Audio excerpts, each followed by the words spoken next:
Hello, and welcome to this next episode of Brand Gravity. I'm Steve Halsey, one of your hosts. And with me today is Dr. Lashonda Eaddy.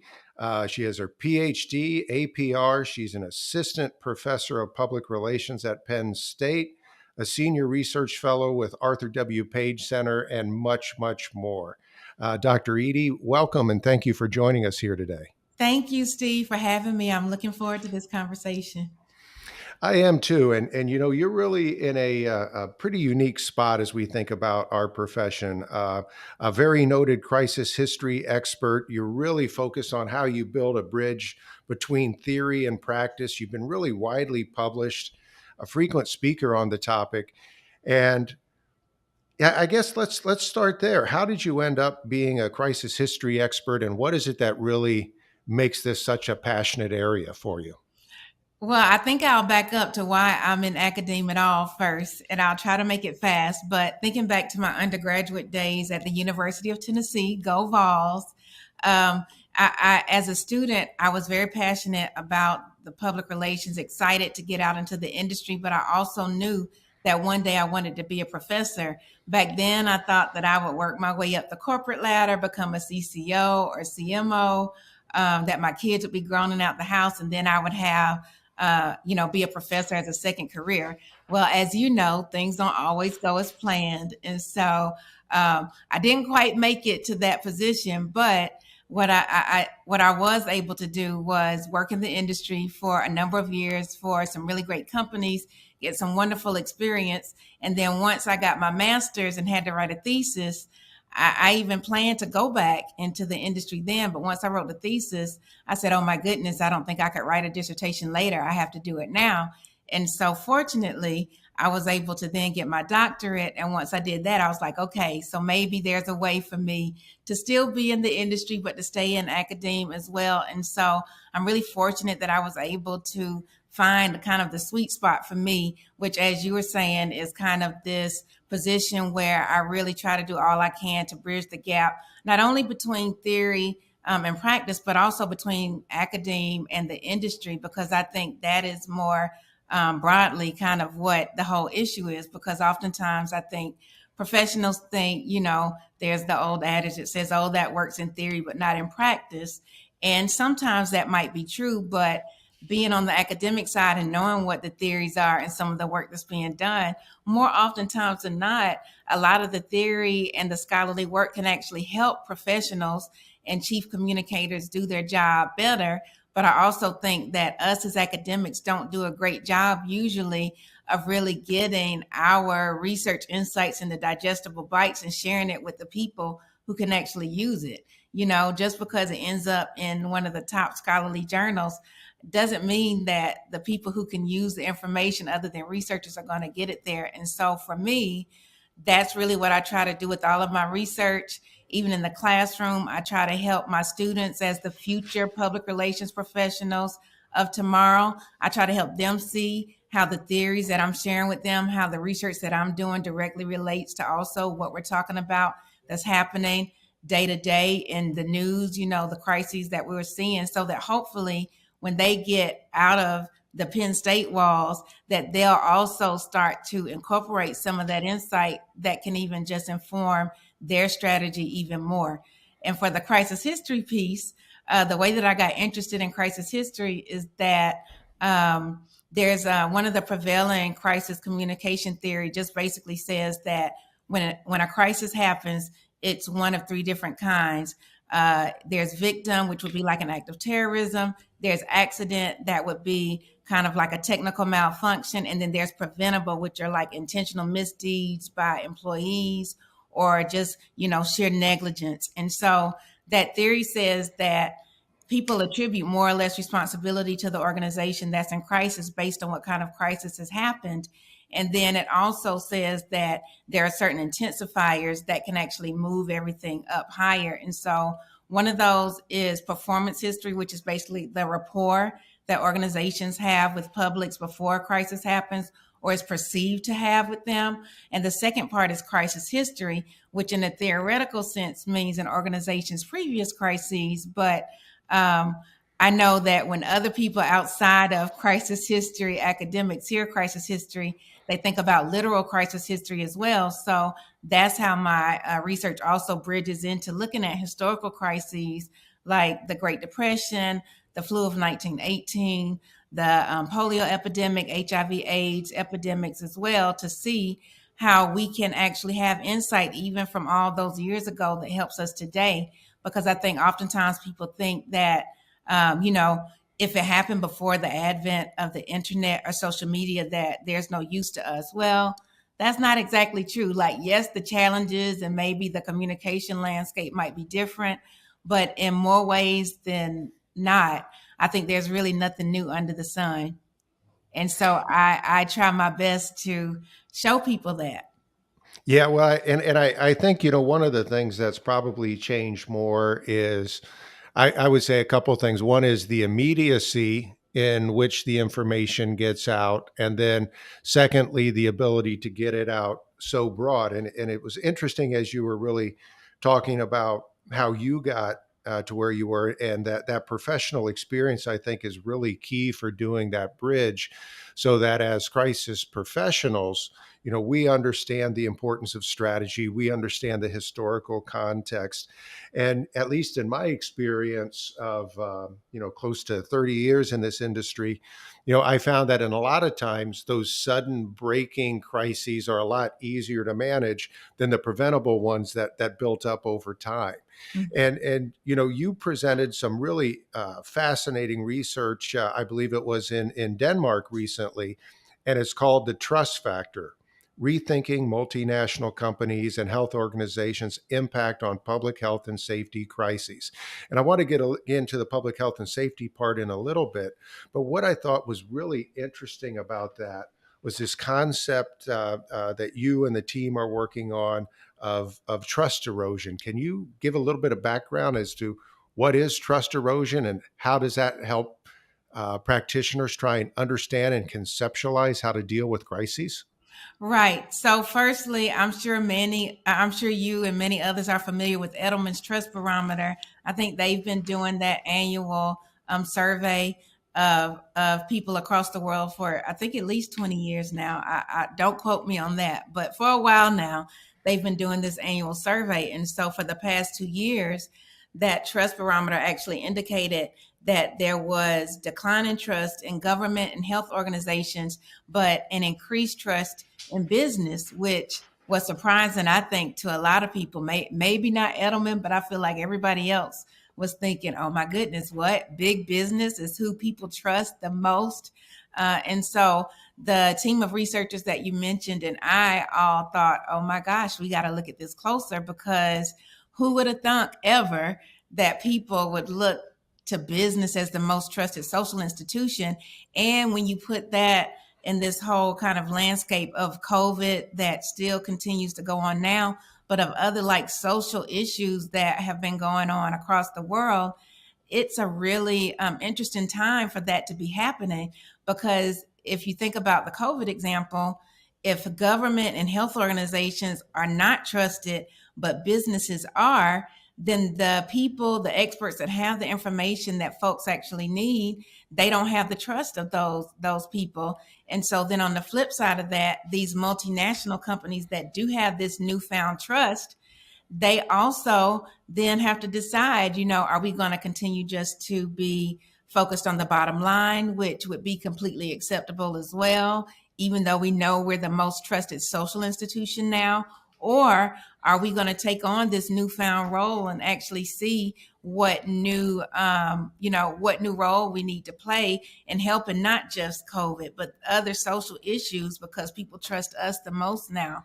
And so our team really believed that this whole kind of juxtaposition of that created this ethical dilemma also for organizations that have to make that decision, because oftentimes not only are they not equipped to really do that, they aren't the experts in it. And so what we really believe ultimately is that this whole trust erosion and this shift from those organizations and institutions that have the information that people need, we think that it's going to require some unconventional partnerships between multinational organizations, between NGOs and governments and health organizations, because at the end of the day, hopefully we all want to work towards what's best for the overall good of mankind, of the whole world. But who's supposed to do that? And so I would say, and maybe I'm a bit naive in this belief, but I think that public relations professionals and chief communication officers are in a really unique position to really be able to move this forward, because our whole job is to be aware of really all the things in the company, and where a lot of other functional areas work in silos and don't really talk to each other unless they have to. Communicators have to be in the know about all of that internally, but also are boundary spanners and are the ones that are in the communities that are also keeping the ear to the ground to see what's going on. And so I think that we're in a very unique position where we can hopefully help our organizations move towards this, shared understanding and shared goal of helping the overall public good.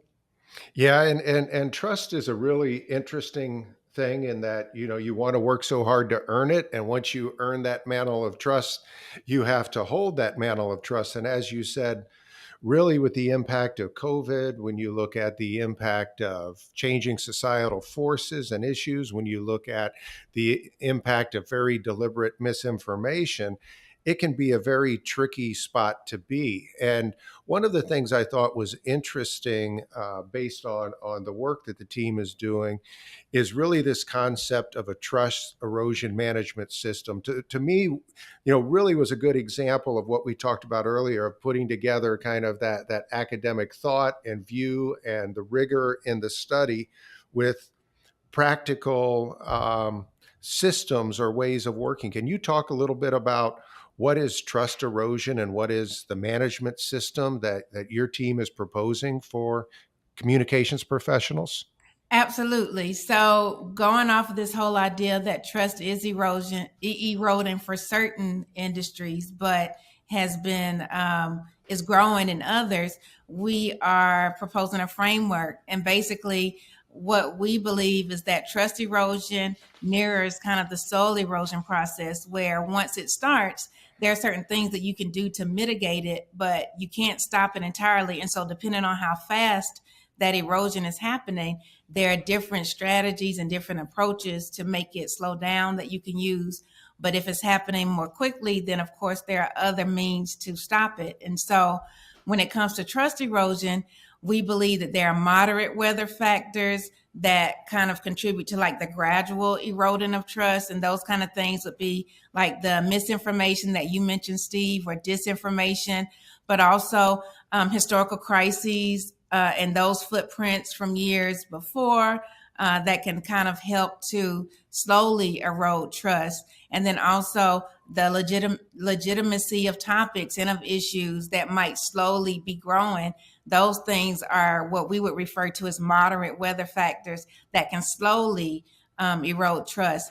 But then we also have what we call extreme weather factors. And those are things like the increased polarization of our society and the increased politicization that really kind of makes people, emboldened or enraged, and that can really make this whole erosion of trust happen much faster. We also believe that volatile social climates and social justice violations, political instability, all of those types of things are extreme weather factors that can make trust erosion happen much faster. And then we also have other types of crises, like there's an idea of like sticky crises where, it might not necessarily be a crisis that only affects one organization or one industry, but has ripple effects. And the same goes for like spillover crises, where the origin is in one place, but for whatever reason, it expands beyond and has a really great impact. And so all of those things are also gravitational pulls that are pulling this trust away from certain organizations and industries, but it's going elsewhere to those that are actually gaining trust. And so for that, when we think about this whole idea of those weather factors, we also believe that the trust erosion process is cyclical. So even though today governments and health organizations are the ones that are suffering from trust erosion, that then those like multinational companies and business, they're actually in a trust maintenance phase where their trust isn't eroding. But we really believe that no matter where you are in that process, you have to be aware of your position at that time, because there are different things that you would need to do as far as strategy is concerned to try to take advantage if you're in the trust maintenance phase, or if you're in the trust erosion phase, that you would need to do to help rely on, industry or community partners and other external groups that might be able to help you get the information still that you need and hopefully regain the trust that is being lost. Yeah, I love the analogy of using weather erosion, and whether it's, something that builds over time, or whether it's like a hurricane or a flood that really just comes in very quickly. I think that's a really apt way to help people visualize it. The other thing I think's interesting when I think about the flow of the trust erosion system, it's got multiple parts. You talked about either trust maintenance or trust erosion, but it's this idea that when a crisis happens, or when you're in that situation, the cycle goes through phases of mitigation, redirection, restoration, prevention, preservation, and conservation.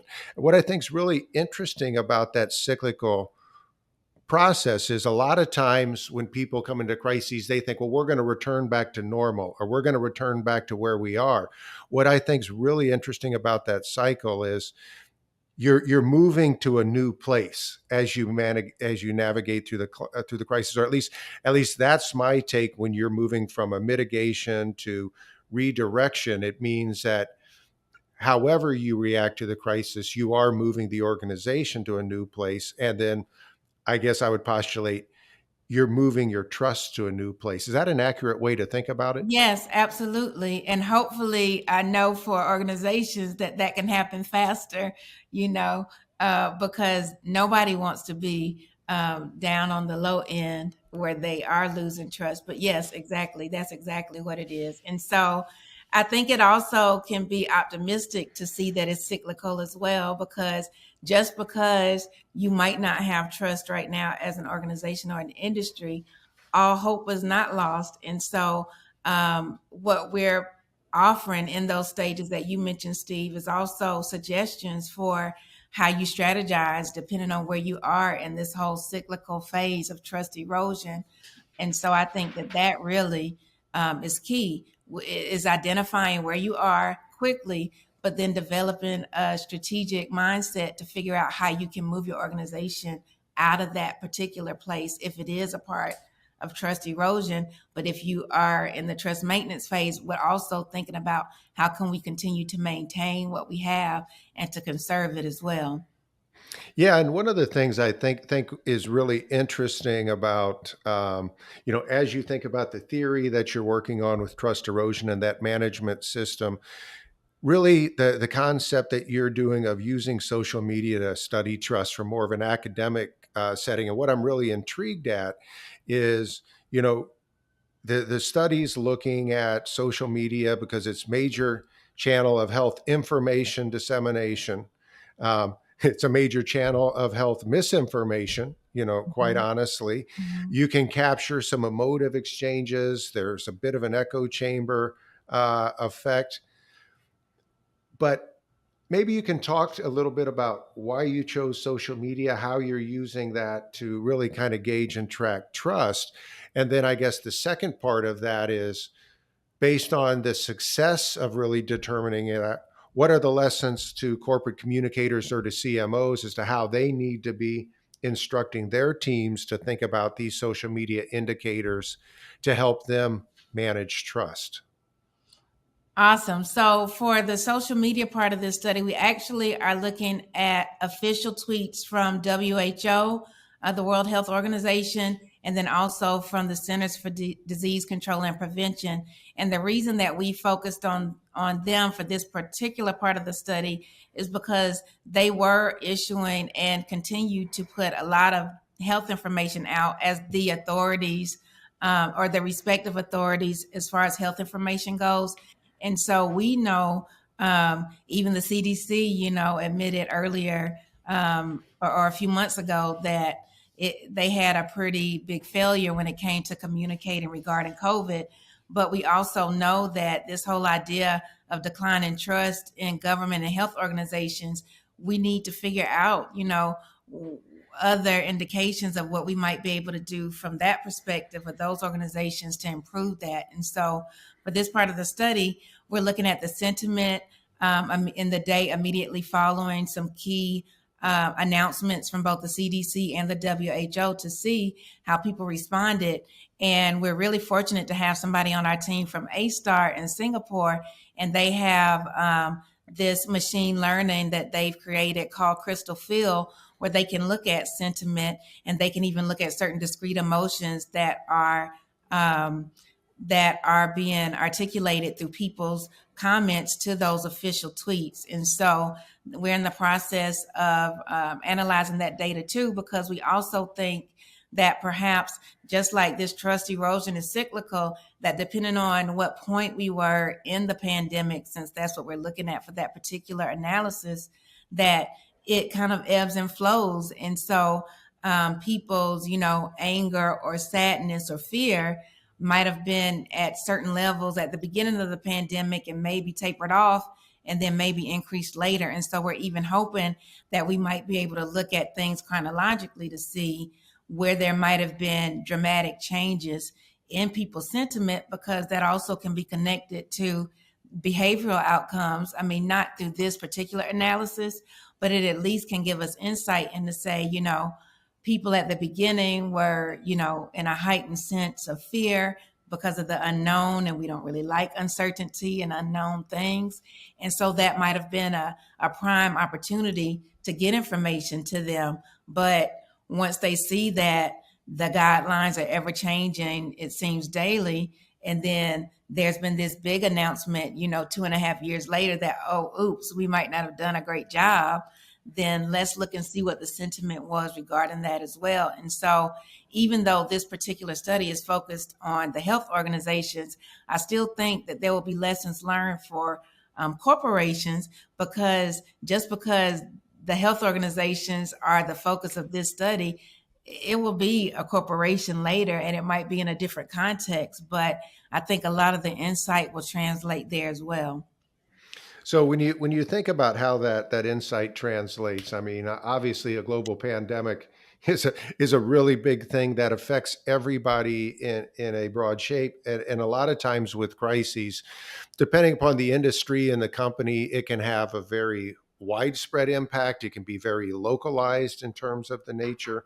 So I guess one of the questions that I have, just going back to you'd mentioned earlier, like the typical crises of victim, accident, preventable. Would social media as a gauge, either as a crisis management tool or as as assessment of trust, do you think it would be equally applicable in all types of crises, or is it more? Does it lend itself a little bit more to something that's got a little bit of a longer tail to it? I think it really depends more on the organization or the industry that's experiencing the crises, because depending on where the stakeholders or target audience, whatever term you want to use, I know some people don't want to use stakeholders anymore, but whoever you're trying to reach, wherever they are, I think is really firstly the thing to consider, because if your target audience, if your main demographics are not on social media, then no, it's not the best place to look to see how to handle it. But for more far-reaching crises like the pandemic, or we could think about even back to 2008 with the Great Recession. If your audiences are there and if the impacts are far-reaching, then I do think social media is an easy tool to look at, but I don't think it should be the only thing. So, for example, in the study that I just talked about with social media, in addition to us doing that analysis, we're also completing interviews with CCOs from all over the world right now to really delve into this whole idea of trust erosion, to make sure that we get insight from the boots on the ground to hear that, yes, this is how it happens. And maybe, ideally, this could happen, but here are the reasons that we think it might be a challenge. And so I think in whatever the crisis is, whether it's a big spillover crisis like the pandemic is, or if it's more unique, or not more unique, but if it's smaller scale, but maybe impacting a whole industry versus the whole world. I still think those are really important considerations. So we can't put all our eggs in the social media basket, but we definitely should use it when we can. And from a researcher perspective, fortunately, I don't know how long this will last, but the Twitter API is fairly open. And so it really lends itself to research like that versus some of the other social media platforms that we don't have the same access to.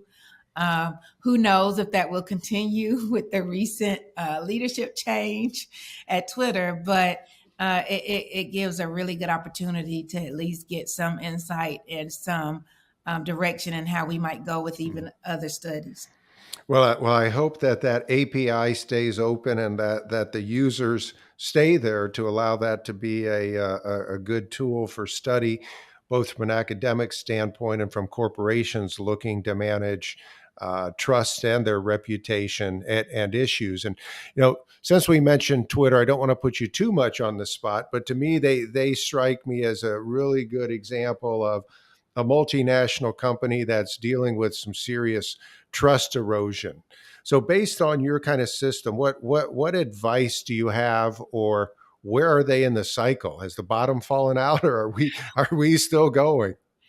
To be honest, and I don't even know if I should say this, but as soon as Elon Musk became a part of the conversation for me, the trust was already leaving because we know that, and I don't know, I haven't done my research recently, but we know that he basically cut his public relations department. He eliminated it. And so I don't know if that was maybe 2 or 3 years ago, but fairly recently. And when I saw that happen, with him, when I saw him do that, I had flashbacks to when I was an undergraduate student and when I was learning how we had to make sure we could demonstrate that we were value added because we could be on the chopping block at any moment. And I really thought that we had grown from that as an industry, as a field. But when he did that, I was thinking, oh boy, if he continues to have success, then I don't want other organizations to follow suit. So whenever I saw his name after that, he already had lost credibility with me, anyways, because I know how valuable strategic communication, public relations, all of that is. And so for him to basically say we don't need it, I really question that. So now with him being in control of Twitter, I really don't know.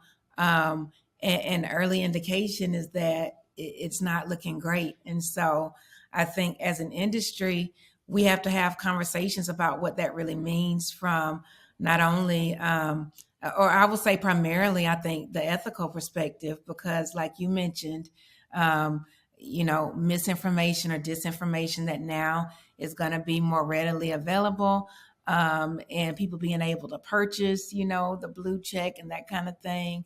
I think all of those things are huge red flags of where it might be going.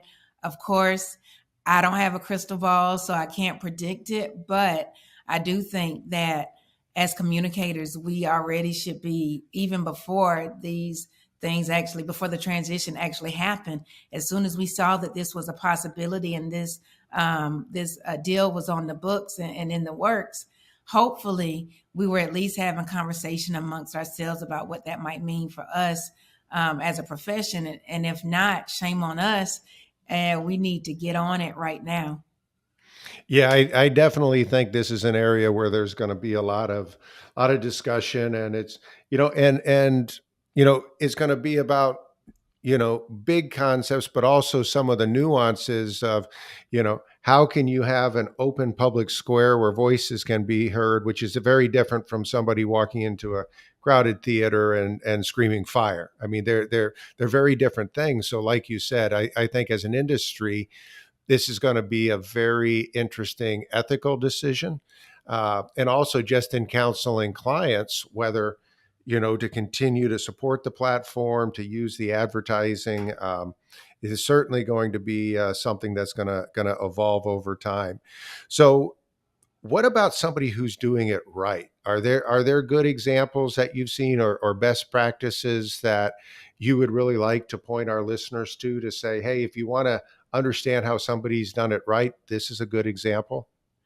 Absolutely. So I always like to start with Ben and Jerry's because I think in this whole kind of social climate, Oh, I'm sorry, I got to interrupt you. My absolute favorite, Americone Dream. Without a doubt, my favorite Ben and Jerry's flavor. Vanilla, caramel, crunch, little swirl. Ooh, it's good I have stuff. to check that one out. I wasn't familiar with it, but it sounds like it would be my favorite too. So I'm going to have to look for it next time I go shopping. And so Yeah, now, they Ben and Jerry's, you can send me my check for my yeah, they endorsement of you. Yeah, I think it was originally created for Stephen Colbert when he was doing the parody show. But sorry, Maricone Dream, my all time favorite Ben and All Jerry. So right. I got I'm to add sorry, Dr. Edie. You said that they are an example of a company that's doing it right. Other I than think delicious so. ice cream, I, how are they getting their comms right? I think so because, people think that this whole idea of like social justice, social advocacy, CSR is fairly new, but Ben and Jerry's was founded and has always been in the business of helping make the world a better place. And so I can't remember exactly what their whole mission is, but I know it has something to do with um, basically making the world better through ice cream. And I know that that's literal, but also, figuratively speaking, they do that. And so I think that they are the exemplar when it comes to companies who are sure and solid in what their purpose is. And then they actually live and act by it. Because I think in our current climate, a lot of organizations end up being performative in a lot of their initiatives and what they do. And I think it's because they forget to first rely on what their purpose is. And so I think that Ben and Jerry's has been doing it great for a long time. And another company that I think more recently, I would say, in the past decade or so, that has really been making great strides, and that is Target. And, they did have, I think maybe back in 2017, around that time, a slight mishap, I would say, where they were talking about, the bathroom bills and that kind of thing. And I was, I wondered why would they insert themselves into this conversation even if they've already had that policy in their dressing rooms for years prior, why would they try to insert themselves in that conversation now? And I have no internal perspective at all, but I'm thinking that perhaps they really had some really great intentions and maybe just didn't have the right people around the table at that time to say, hey, let's take a step back to see if really we should be inserting ourselves into this conversation versus, possibly being prepared to respond about our policy if we are asked. And so that I would say was not the greatest moment for them. But since then, when it comes to like, examples of making sure that their initiatives are not falling flat because they're not being performative. I think they're really great with how authentic and how strategic they've been with incorporating diverse perspectives and making sure that they actually have a seat at their table. Even as a consumer, I think it's really clear.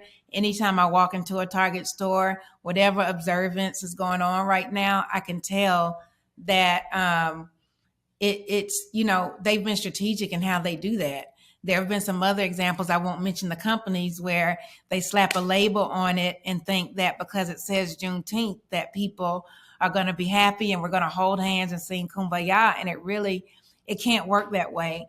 And I think more than one company has seen that, but Target really puts in the time and the effort. And even for the different observances that they have, that they sell things for, they show how they actually are investing. They talk about the process involved in selecting what they are carrying for those different observances. And so I really think that intentional effort to show that not only are we talking the talk, we're also walking the walk, so that what we do is not performative. I think that's game changing. And I think that more companies need to do that. But at the end of the day, it has to be about organizational purpose. And so anything it does, whether it's related to, um, proactive crisis management, responding to crises, but also deciding how and if they might respond to the different social justice issues that might come up, purpose has to be the guiding light, has to be the compass for how they decide if and when they're going to talk about it and what that looks like. And lastly, I will say Southwest is a really great example internally of that as well, because when it comes to these social justice issues that can just bubble up sometimes out of nowhere, when you're a big company like Southwest, moving that big ship and being able to respond timely can be really difficult because there's so much red tape. And so I have a lot of respect and admiration for them, because once they realized that this was potentially going to be an issue that was going to continue to come up, they really spent the time between crises or between these social justice issues to develop a system internally and to vet it up the chain to make sure that we have a very fluid and live way where we can answer certain questions and make sure that if we are going to respond to something, and if we decide to respond to it, that ultimately is still supporting what our overall purpose and kind of what their strategic pillars are. And so I think that was brilliant on their behalf, on their part, because when it comes, you don't have time often to work and vet everything up the ladder, because that could take days or weeks. And we know, because of social media and because of changing expectations of stakeholders, we don't have that kind of time always. And silence, even if we are behind the scenes doing the work to get a response or to make a statement, time is of the essence. And so I think more companies need to look for ways to have processes like that in place so that they can equip their chief communication officers and their chief communicators and be able to respond timely, but also to make sure that it's more than just, that performative saying the right thing when we know we can't actually back it up. Yeah, I couldn't agree more that it comes down to really having clarity of purpose and being true to that, because that's really when you get those key points that you talked about, the authenticity, having the right counselors in place to give the strategic advice and to be very intentional, as you mentioned, when you want to insert yourself in the conversation or determine when you want to pull back and look at when you're asked, and then through it all understanding the importance of really needing to communicate with employees, because they are your company, they are your brand, they're at the center of it. Well, this has been absolutely a fascinating discussion, and I could spend the entire day talking through these, but I guess as we get ready to close here, thinking about all the things we discussed today, thinking about all the conversations you're having with global CCOs, what advice do you have for senior communicators? What is it that they need to think about? Top three lessons about trust or crisis management that they should really get out a sticky tab, write down. These are the three things that Professor Eaddy says I really need to think about to be better at counseling and doing my job. Well, firstly, I would say regarding trust erosion or trust maintenance, it would be to first identify where you are and use whatever tools you have available to you to determine that. Larger companies, I'm sure, are monitoring that on a regular basis, but I know everyone doesn't have that availability. But listening to stakeholders and doing research as much as you can to find out where you actually stand, so that then you can move forward and try to look for ways externally to create partnerships if you see that you are not very trusted, but then also look for ways to maintain it if trust is not a problem for you right now. So that would be the first thing. The second thing would be purpose, like I was just talking about.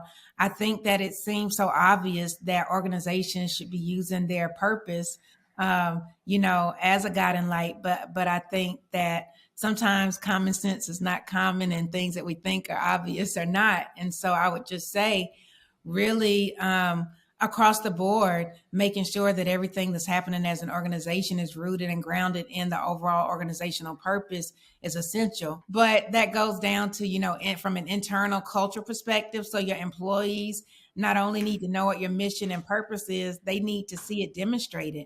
Like if the organization doesn't demonstrate and doesn't have a culture that is in alignment with what it espouses to have as as a purpose and a mission, then that's a big problem, because employees are your number one asset, because without your employees, nothing happens. And then if you do determine that there's this kind of disalignment between those things, you have to do all you can to improve that culture. Because if that doesn't happen, then I think it is definitely a course towards a bigger crisis when the culture is not there to back up what's being said. And so then lastly, what I would say is, in this day, I talked a lot here at the end about this whole idea of like social justice and companies having to be a part of those conversations that, 10, 20 years ago, they wouldn't have touched with a 10-foot pole. Well, that time has changed now. And so I really think chief communicators, if they aren't on that boat, they need to start to talk to other parts of the C suite to let them know it's not a matter of if we'll ever have to deal with these things and speak about them. It's a matter of when. And so, in order for us to handle it well, we need to proactively be looking at this. And I know that, back to the whole culture conversation, that depending on the culture, that may or may not be easy. That might be a really heavy lift and a tall order for a chief communicator to be able to say that. But at the end of the day, there's this whole idea we have corporate social advocacy and responsibility from an organizational perspective. But at the individual level, there's also what we would call moral entrepreneurship, which basically is kind of CSA, CSR, but in the individual ability. And so we need leaders that are moral entrepreneurs and that are given the leeway to be that person to say, hey, this might sound like a good idea, but for these reasons, especially rooted in our purpose and for whatever else is going on in the internal and external terrain, this is why we shouldn't do it. And so I think that those companies that can have this whole kind of culture of openness that allows the chief communicator to also be the ethical compass and to offer expertise in these sort of situations that we really haven't had to deal with before. I think those are the companies that are going to do really great, and that aren't going to be the ones doing the performative work, and that people are going to recognize are actually serious about making, impactful changes that last for a long time. Yeah, that's really powerful guidance. To really making sure you're making most of the available tools, using purpose as your guiding light, realizing it's no longer a matter of if, it's when you're going to need to communicate on these key issues. Creating the processes and culture of openness, I think, is tremendous advice. So, Dr. Eaddy, thank you so much for joining us on building brand gravity. For those of you listening, I would strongly suggest that if you like what you've heard today, to reach out to Dr. Eaddy. She's a very well-known public speaker, so she could be available for that. I'm sure she'd be happy to talk to you to give advice and counsel. And she's also a really noted author. So Dr. Eaddy, it was an absolute pleasure. Thank you so much for sharing your perspective with us today. Thank you for having me. Wonderful. And if you like what you're hearing, we invite you to follow and subscribe to Building Brand Gravity. Thank you very much and have a great day.